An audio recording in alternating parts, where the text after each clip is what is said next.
Since the invention of the printing press, there's been a battle to control disseminated information. In the early 1900s, oil tycoon John D. Rockefeller took control of every newspaper and news editor of his era. He became America's first billionaire, paving the way for the power-hungry ever since. Thus began the gold rush for the modern world's most precious resource, the narrative. Do you have any people being paid by the CIA who are contributing to a major circulation American journal? During a Senate committee investigation, it was revealed that the CIA had been conducting a covert operation to infiltrate and control U.S. media. They called it Operation Mockingbird. We do have people who submit pieces to American journals. Do you have any people paid by the CIA who are working for television networks? This, I think, gets into the kind of details, Mr. Chairman, that I'd like to get into in executive session.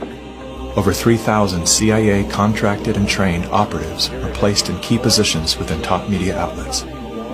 Posing as editors and journalists, these well-paid actors never dared to question the effect of their lies on the world beyond their cozy studio.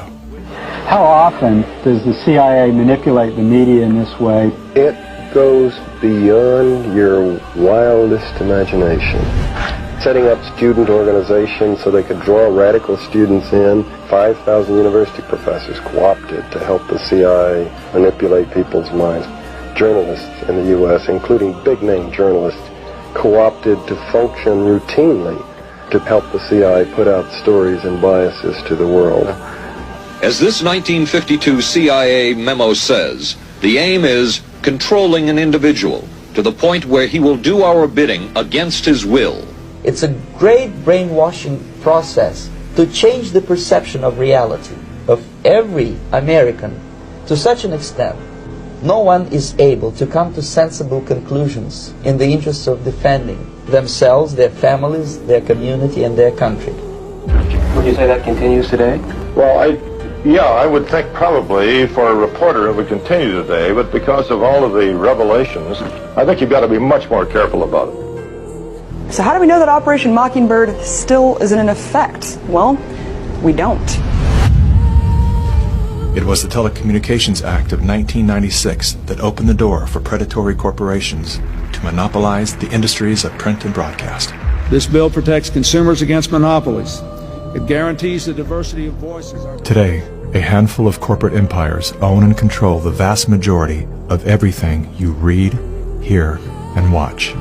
From the biggest movie studios, television and radio networks, newspapers and magazines, to the vast universe of internet news and entertainment sites. Amazon has transformed its operations in response to COVID-19 to protect employees and keep packages flowing. The company is keeping its employees safe and healthy while still delivering those packages to your doorstep. The company is keeping its employees safe. Keeping its employees safe. The company is keeping its employees safe. Millions of Americans staying at home are relying on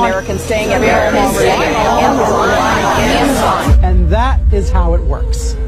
It's like a house of mirrors, where you're seeing the same thing over and over and over again, except it's distorted. There's an industry that is paid to go after and target journalists, whistleblowers, and inundate our consciousness and the images we see to try to ruin, destroy, or smear the idea that they don't like or the person who's delivering it. You smear somebody with falsehoods and all the rest, and then you merchandise it. And then you write it, and they'll say, see, it's reported in the press, so they have that validation that the press reported the smear, and then it's called a wrap-up smear. Now I'm going to merchandise the press's report on the smear that we made. And it's a tactic. News personalities are not the only high-paid actors to serve the propaganda machine. Most late-night talk shows are owned by the same corporate overlords, and thus follow the same script, only laced with a laugh. Our main story tonight concerns conspiracy. Television is not the truth. We deal in illusions, man. None of it is true. But you people sit there day after day, night after night, all ages, colors, creeds. We're all you know. beginning to believe the illusions we're spinning here. You're beginning to think that the tube is reality and that your own lives are unreal. This is mass madness, you maniacs. In God's name, you people are the real thing. We are the illusion. So turn off your television sets. Turn them off now. Turn them off right now. Turn them off and leave them off. Turn them off right in the middle of the sentence I'm speaking to you now. Turn them off. Come check this, guys. Healing Web Part 1, starting in the upper left-hand corner. We're going to begin our search by focusing on these names, Carnegie, JP Morgan, and Rockefeller. In the 1930s, they effectively bought up all the universities and the medical industry. They controlled the WHO, the Red Cross, the USDA, the EPA, and the FDA. All these different government agencies are designed to keep us unhealthy. They're not designed to keep us healthy. Let's go over to Planned Parenthood. Right? Eugenics, Julian Huxley, and Planned Parenthood. What do they all have in common, guys? Look into the founder of this organization. Okay, sterilization, why? Caduceus, the staff of Hermes. This is the medical symbol, right? You see this in hospitals. He is the god of trade, trickery, and thieves. The Department of Defense. Why are they in charge of the CDC and the National Institute of Health? And what is Agenda 21? Things that make you go, Research, guys, research.